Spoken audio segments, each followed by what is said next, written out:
Po shkelin ligjin në mes të ditës, por nuk duan t'ia dinë as për kamerat, madje u drejtohen atyre me zemërim.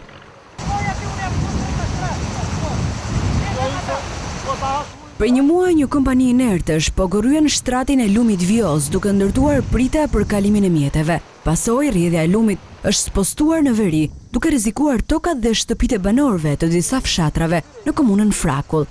Kjo që po ndodh këtu nuk bëhet as në Somali. Një turp i madh, shikojeni vetë çfarë po bëhet. Ka qenë lumi në krahun tjetër, e kanë prur këtu, çfarë mjetesh po punojnë këtu një. Këta me plot gojën janë bandit.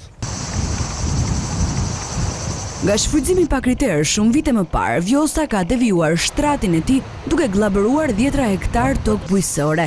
Për këtë arsye, një vendim i qeverisë ka ndaluar shfrytëzimin e inerteve në këtë segment të lumit pas përmbytjeve në vitin 2005. Ka një ligj ose një vendim të Këshillit të Ministrave që deri në 2017 nuk lejohet që të shfrytëzohet Vjosa nga ulemi i folit deri në Cakran sipër, se nga këto pislej që janë bërë me Vjosën është bastarduar Vjosa.